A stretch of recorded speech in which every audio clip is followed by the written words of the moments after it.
Oh, hello. How's it going? We are at our friend's house I think we're in Chicago? Where are we? We're in Ohio. Chicago's in Illinois. Cincinnati. I think we're in Cincinnati. One against the water. One of the sea towns. But we're here right now. We're going to be heading south to around Dayton. I want to see the Wright Brothers Museum because we saw the Wright Brothers stuff out in North Carolina a month or two ago. And an old camp that Val used to work at. But the interesting things happening this morning is this is the first time we've dealt with ice and snow like on the van. We've in New Hampshire we've kind of arrived with it on the van, but now it's covering the van, and the reason it's kind of interesting, like the locks are frozen and the solar panels are covered. So I'm gonna try to. I haven't really seen well on the top. I'm gonna try to show it on the camera. Maybe I'll hold the camera up.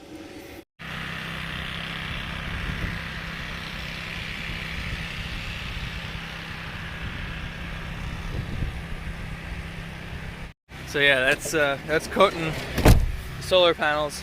So adding the fact that there's no sunshine. It's all clouds everywhere we've been so far. I think Dayton's supposed to have sunshine, but that ice is going to prevent us from getting any solar gain. So we're really banking on the DC to DC converter.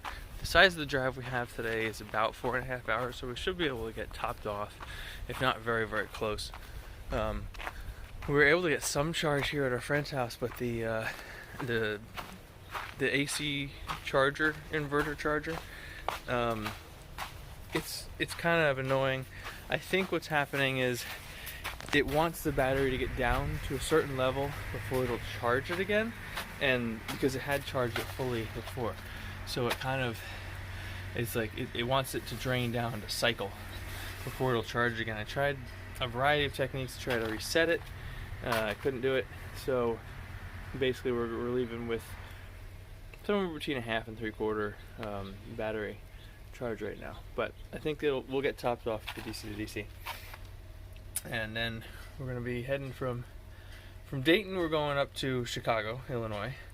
Going to see some coworkers for the first time in person, as I work at a remote company. And then we're going to bomb south as fast as we can that following weekend. So that's what's coming up the next few week or so. Okay. Go ahead. Oh, this is the PNG Center. I never used this building except for the carnival. We're at Val's where she used to work when she was younger, and it's a camp. Oh, it's open. Differences. Yeah. Sometimes we just can't climb. Huh. A lot bigger than it used to be.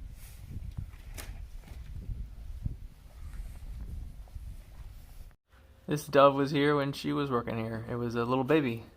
Now it's old dove.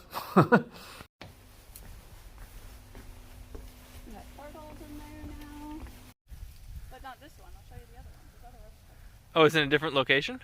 The one you worked on? This one got replaced. Yeah, okay. So I never worked on this one. There's 2 more that I did work on that I don't think have been replaced.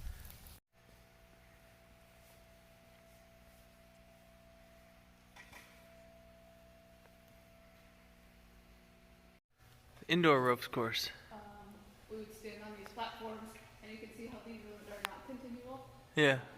You would have to flip their clips. Their carabiner clips over. Yeah.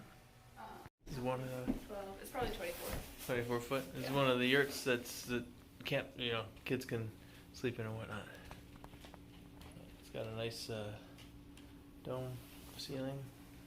Pretty cool. We thought about building one of these, but the long-term value of them, they cost like at least $20,000 for the structure, and then they depreciate because of the fabric walls. Pioneer cabin over here. Val used to tell me all sorts of stories about it. Hey, Knox, over here.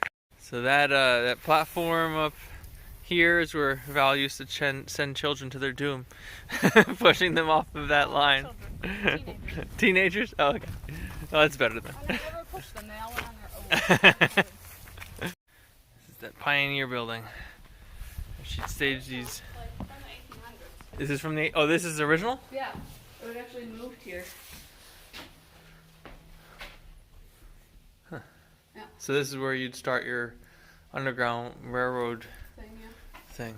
That's cool. Yep. Next way up.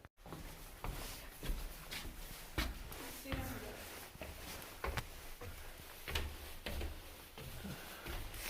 Reminds me of the house we used to have. Yeah. Well, he's got a small. No. I know. Leave it. This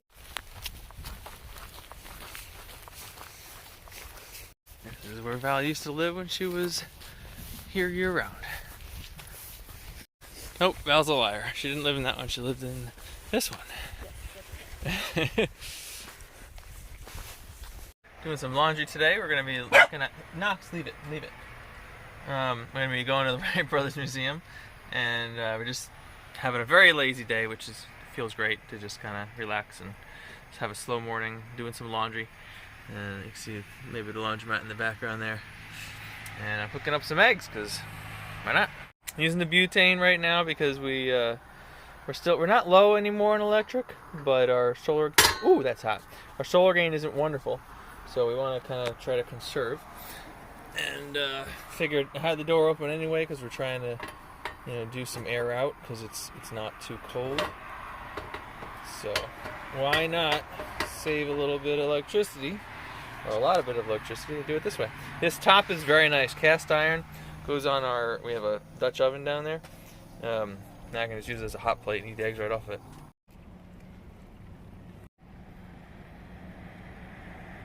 We're out at Carillon State Park, something like that. Carillon, something. It's supposed to be a park that contains the Wright Brothers National Museum or National Memorial Museum, whatever it is. So we're just kind of going for a little walk with Knox, give him some time to stretch his legs and keep an eye out for where the heck this museum is at the same time. And yeah, that's pretty much what we're doing.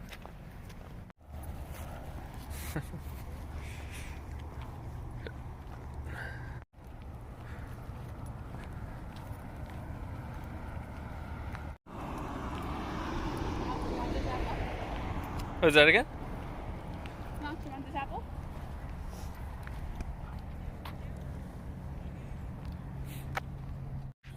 Is that good, buddy?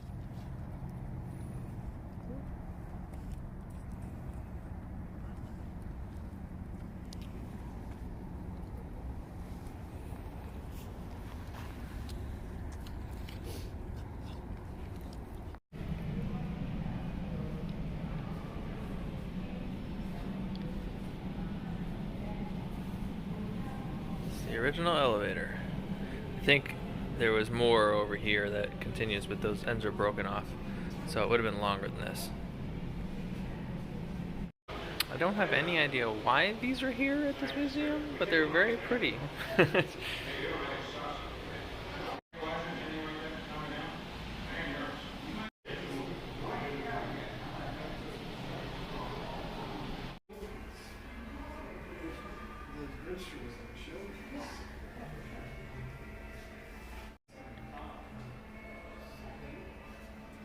So this sign talks about how they made the electric car company, which is amazing that they did that back in 1911 because, we're just getting back to that.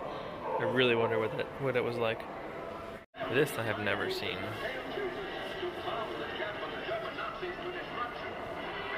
This is a music machine. They got another one playing behind me, but it's all mechanical and like that little thing will ding the triangle, the bird will scratch on that. It's pretty cool. This museum is surprising. We had no idea that we were coming into such a nice museum with so much variety and stuff. Apparently Dayton's a big manufacturing place, and they made all these different things, and except the Steins. That one that was random. But yeah, it's really, really, really nice museum. Very pleasantly surprised. Definitely advise coming here. It's great. And all these buildings out here have different things to see in them. One of them is. A lot of them are original and were brought here. Oh, really? Like, that one looks pretty old, one in front of us. But we're looking for the Wright Brothers one now because we want to make sure we see that before it closes. It's currently 3 o'clock, I think, and it closes at 5. So we should have plenty of time, but we want to make sure we see it.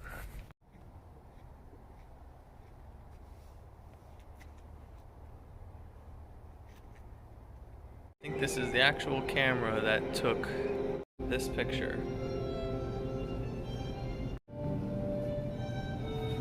That's the second plane they made, the propeller from that.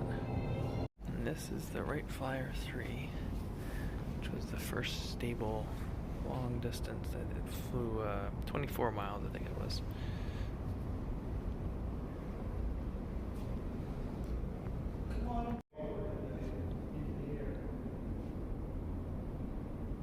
Didn't travel very high, it didn't travel very, I mean, they were pretty much just flying up around the field in circles and leaves and stuff like that.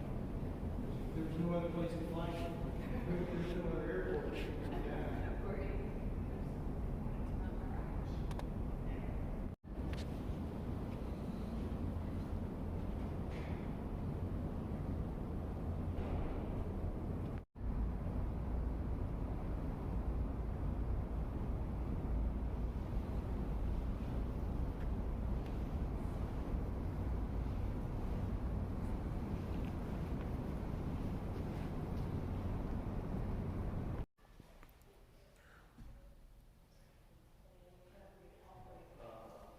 Huh?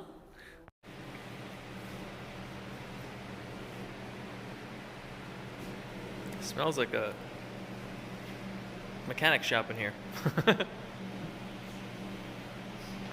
So this cash register, payroll machine, whatever the heck, it looks like a cash. I don't know what the heck the difference would be.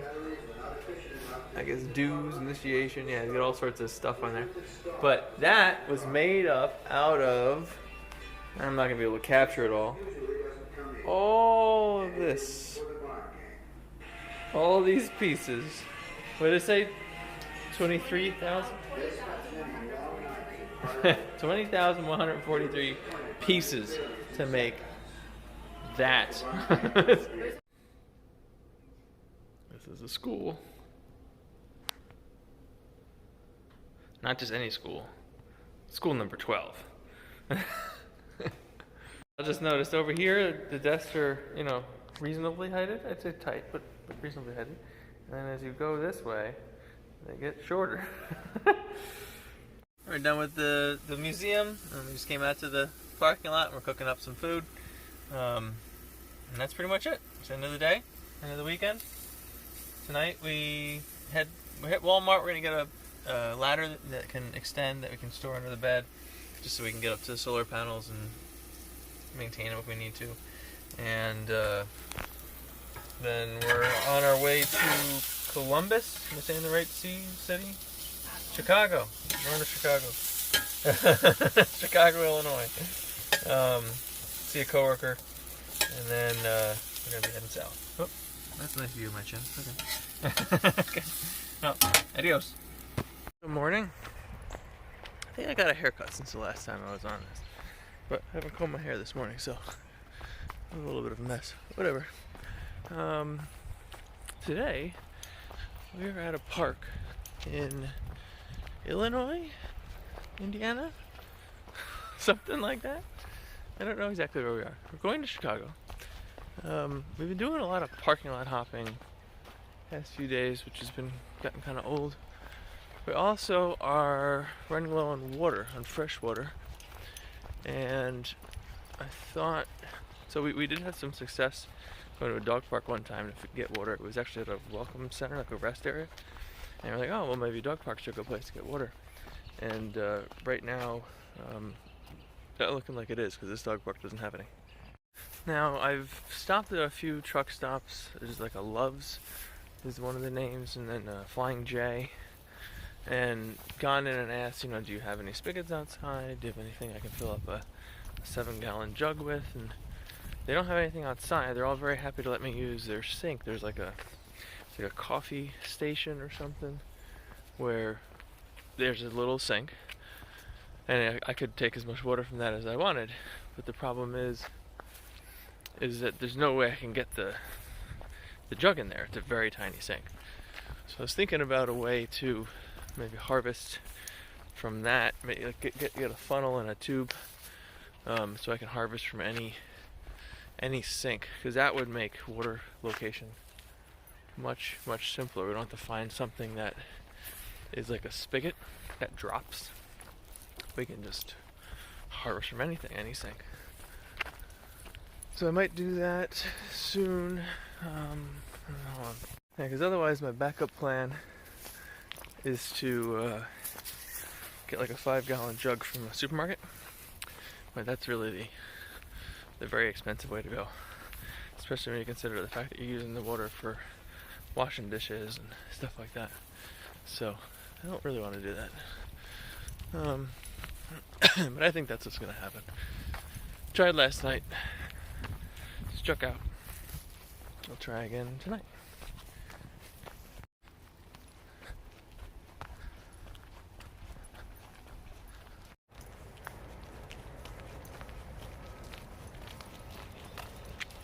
This kind of reminds me of where I grew up. The houses and the way the back roads are here. Well, we made it to Chicago bright and early in the morning. We made it to Chicago. A little side street here. Given how, congested and city-like this is, this is probably a suburb of the greater, Chicago area, but it's Chicago was a lot bigger than I thought it would be. A lot of big buildings. So I'm surprised we were able to find a spot to park, which we think we're parking in the right spot and it's free and all that kind of thing, but we're not entirely positive, so just keep a low profile. There's a nice little trail here. Little, like a rail trail in the middle of the city. It's pretty nice.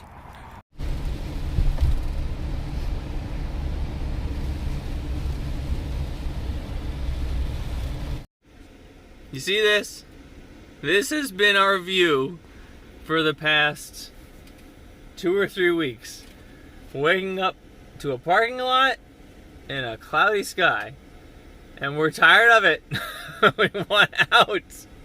We want some sun so we can get batteries charged. And we want to not be in a parking lot. We're done. So we're trying to get south. That's our goal. We don't know how far we're going to get, when or what, but we need to go south. Hello.